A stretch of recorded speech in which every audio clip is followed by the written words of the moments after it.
Hello, everybody, and welcome to the No Bad Dogs podcast with me, Tom Davis, America's canine educator.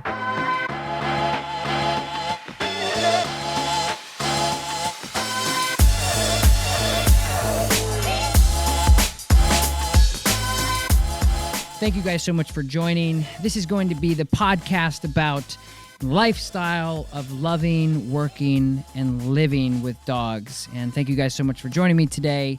And for those of you on YouTube, what up? How you doing?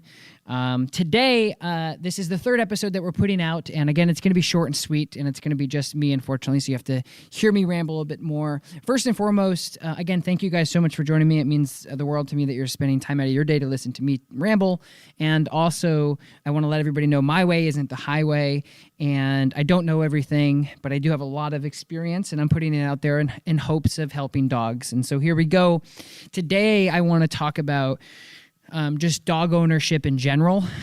For those of you out there, I mean, we're going to have dog trainers. We're going to have people who have been in the industry way longer than I have. We're going to have new dog trainers. We're going to have dog people. This show is really just to bring the community together and chat and discuss and educate and help.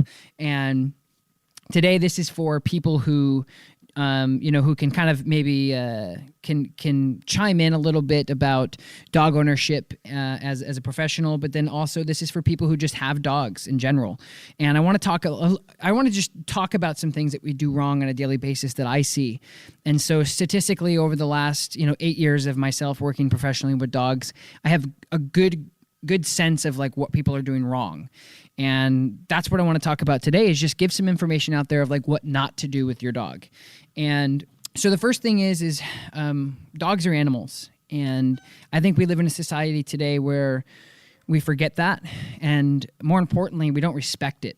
And treating your dog like a baby is downright disrespectful. Treating your dog like an item or a product in a sense of a doll or something like that is just disrespectful. We think humanizing our dogs and we think treating our dogs the way that we treat our children is a good thing, and it's not. And so that's one thing I want to point out. And some of you out there are like, amen and hallelujah and thank God. And then others that doesn't make sense. Some of you are probably scratching your head going, why don't I treat my dog like a baby? And I can give you a couple different examples that may help with that. And the first thing is well, they're not a baby. So, yep, that's the first thing. Second thing is dogs when they're born. Canines in general, so no matter if it's wolves or domesticated dogs, canines in general, from the day they're born, are looking for guidance, and they get it. And so when they're born, mom tells them what they can and can't do, even well before they can open up their eyes. And so from day one, they're being told, hey, you can't go here, and hey, you can't go here. And then their litter mates are telling them what they can and can't do and being bossy and all that fun stuff. And so pretty much all their life from day one, they're being told what they can and can't do. So I don't have to stress that enough. But so you have to make sure that we understand the canine at that level. What are they like when they're first born? And they obviously progress and mature both physically and mentally a lot faster than humans do. So a 8-week-old puppy is not an 8-week-old child. I mean, they're two different things. They start retaining things. They start learning things.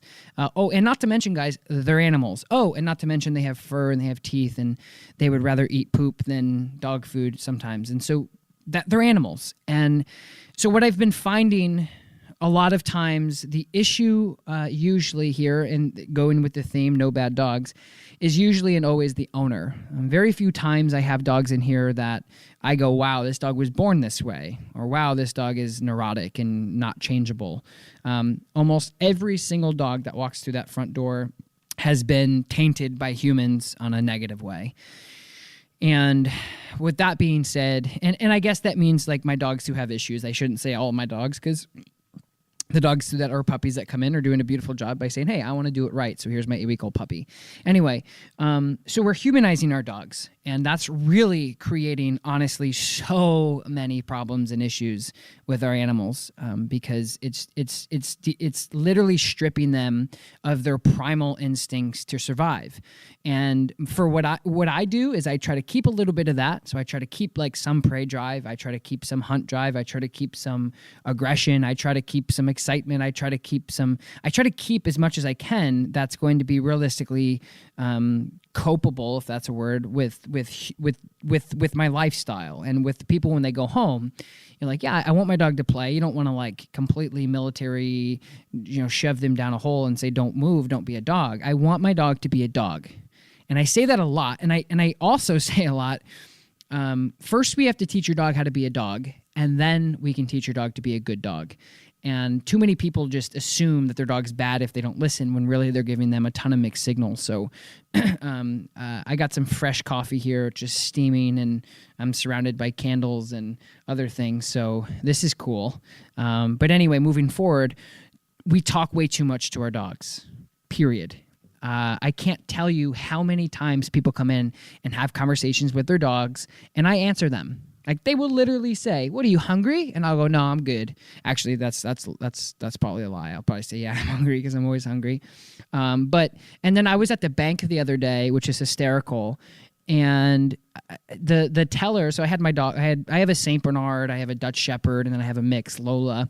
But my Saint Bernard was hanging out the window of my truck, and the teller kind of was like, "Oh my God," she goes, "Oh my God, you're so cute." And I looked at her and I go, "Thanks, but it's a little too soon," right? And I was just kind of messing with her, but she looked at me like I had 10 heads. And then I looked at her like she had 10 heads, because she's talking to my dog through a freaking window. So that's an issue. And it's bizarre to me how much we depend on our dogs to give us like this emotional like feedback. Like, our dogs are quote unquote man's best friend. It could be woman's best friend too, but our dogs are there to support us and give us companionship and work for us and all these things. They're not there to talk to us. And some of you are going, "Bullshit, I talk to my dog all the time." Like, yeah, you can, and you can communicate. They don't understand a lot of the same things. So on a different level.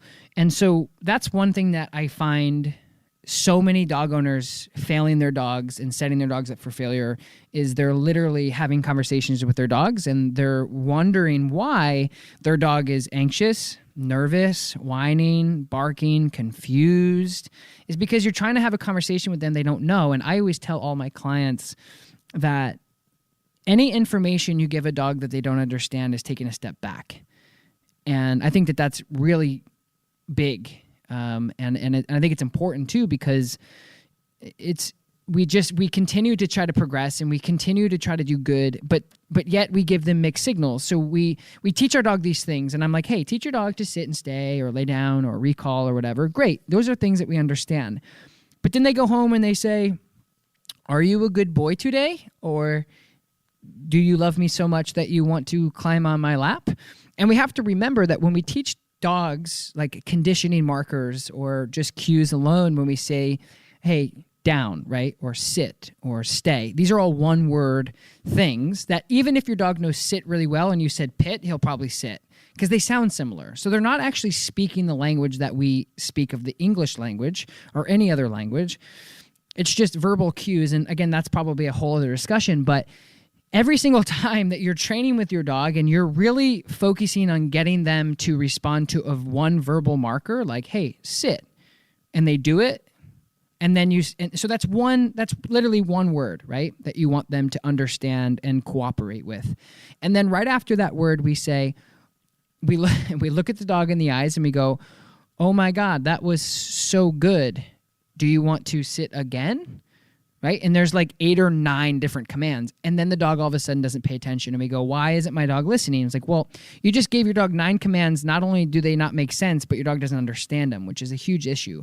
So we talk to our dogs too much. And that's like the biggest thing that I want to say is we need, like, there's a time and a place for it.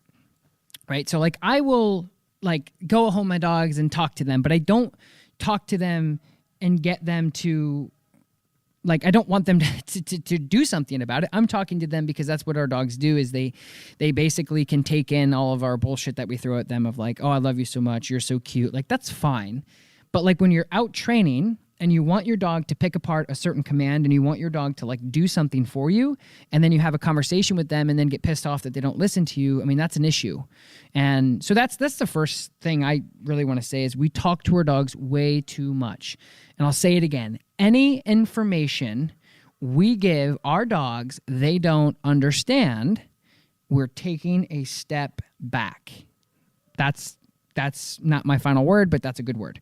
So one of the other things that I want to talk about is the mixed human emotion that we put on dogs. And what I mean by that is we love our dogs so much, right? And I love, like, I've devoted my entire life to help dogs, period. I love dogs just as much as you at home, period. However, we expect certain things from them and we expect them to feel the same way we feel. Dogs do not feel the same way we feel. Now, before anybody says anything and before you think something wrong, I'm not saying that dogs don't feel emotion and dogs don't feel pain and consequences and happiness. Of course they do, but they're not like us, right? Like we think that when we drop a dog off, like we'll do a boarding here, or we'll do daycare, and the owners will literally be sitting in the front room going, "It's okay, I'm gonna miss you so much," and the dog's literally running away from them like they think that they care, right? And so we're just confusing the hell out of our dogs because of our emotional attachments or our emotional insecurities. And I find it more and more with people, and it's really ruining a lot of things, and it's confusing as hell. Because you come to a place where you want your dog to go while you're gone and have a good time, yet we sit up front and give them a bunch of mixed emotions and get really nervous and anxious and sad and talk to them in things that they don't understand, and then we expect them to be okay with it. And it's just bizarre how we expect that to happen. And so that's one thing that I also think is uberly important to understand, that our dogs, we can't emotionally tie into them the way that I don't know, this is kind of hard to explain, but they're just a bit different. They think different. Their processing is different. They're animals. Like I said, they'd rather eat poop than some of the dog food we give them. And I think that we have too much emotional tie with them.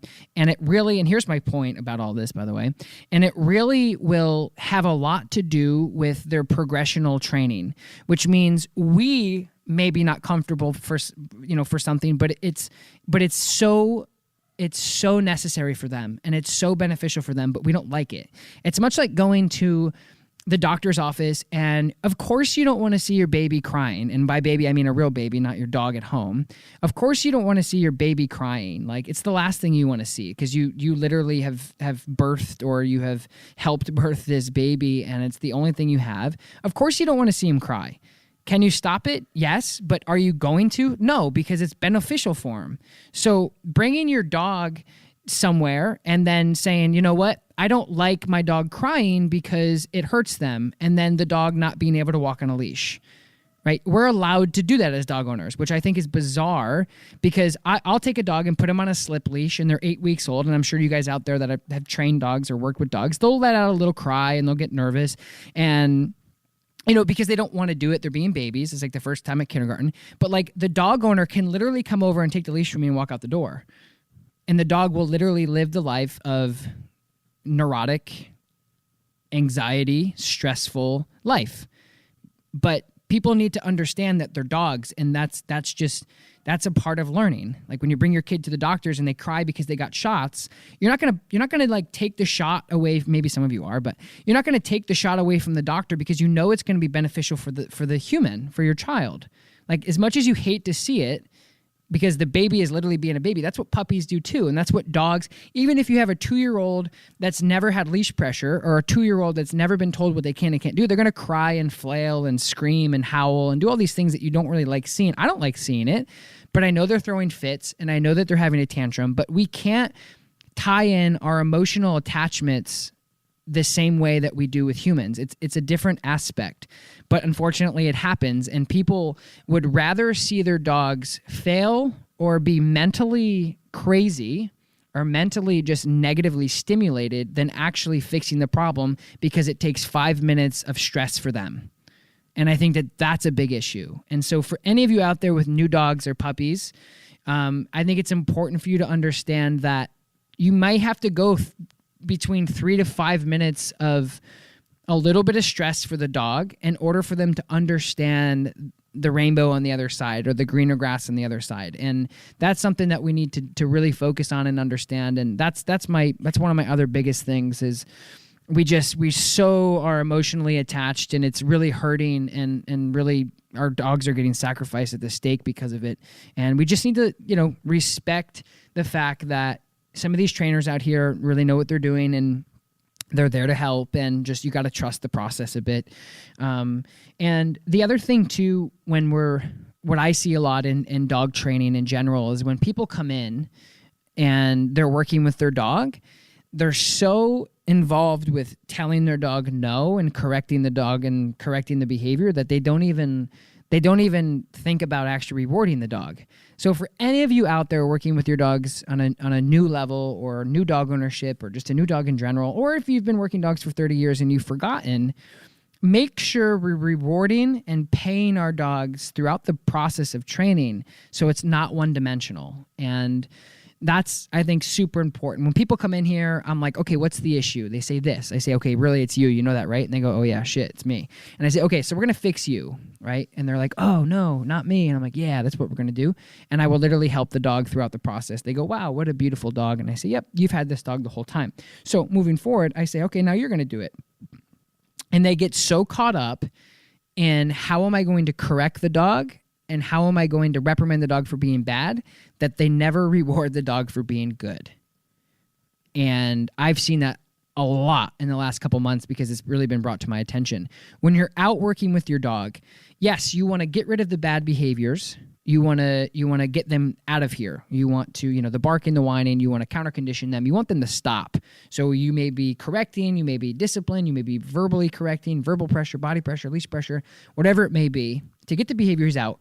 Please, for the love of God, make sure if you're working with your dog and you're trying to get behaviors out, reward them when they do the right thing. That's it. That's all I got. I mean, that's really, really important on that. And that kind of just goes in with everything that I've been talking about with just working with dogs in general, is we just sometimes get too one-sided. But the last thing I want to talk about really quick, guys, is discipline. Dogs need discipline. And if you shake your head no, you're wrong. I can tell you that right now. I have worked with thousands of dogs. I have worked with some of the most respected and elite dog trainers in many different levels. And I can tell you what works and what doesn't work, just because statistically I can say this. If you do not provide discipline for bad behavior, it's going to be extremely hard for you to get the dog you want, period. That's it. It's over. Nope, I'm just kidding. I got a little bit more. And what that means in discipline, and here's the thing, is like the dog training industry is so... I love it and I hate it at the same time, which is why I call myself an educator. It's just bizarre that we, when people come in with their dog and their dog is jumping and whining and kicking and screaming and barking and peeing and pooping and running and doing all of these crazy things that I see on a regular basis, it's bizarre to me that their kids are sitting over, next, I have a training room in the front, and they're literally sitting in a chair just politely, standing there, sitting there, whatever it is, playing their iPads or whatever. And I'm looking at the kids and I'm looking at the dog and I'm like, you gotta do something about this. They're like, well, I don't want to hurt my dog. I'm like, what? No, hurt? What? No, why would I want to hurt your dog either? Like, where do you think you are right now? Like, you're in a dog training facility built on blood, sweat, and tears and dreams and hard work. Like, we don't hurt dogs here. We teach dogs, right? So many people, I'm like, hey, just put a little pressure on your dog. What? Why would I want to hurt what? What do you? And then I like go back and say the same stuff. I'm like, why would I want you to hurt your dog? It's like bizarre, like how this stuff works and how people think that discipline means pain or balanced dog training means pain and torture.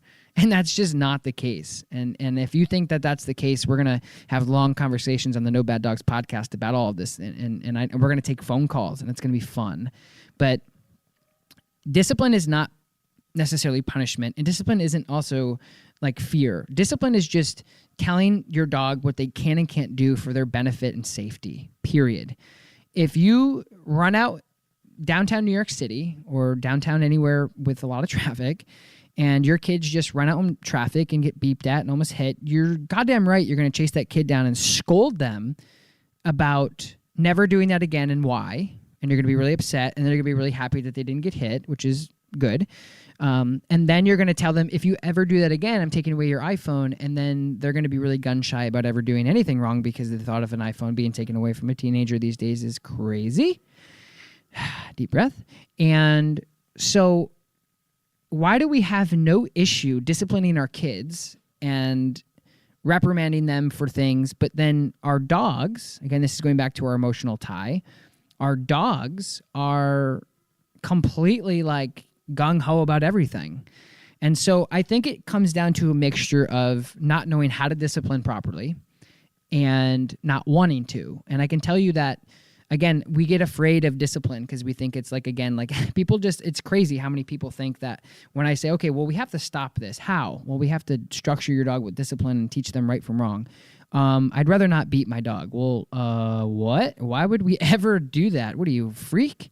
Right? So I think that's the first thing to understand is discipline is not that. And I've said that before, so I'll stop saying that. But so that's one thing that the dog population is just lacking, is discipline. And you have to implement discipline, and you have to implement structure, and you absolutely have to just tell dogs what they can and can't do. Because if you don't, who is?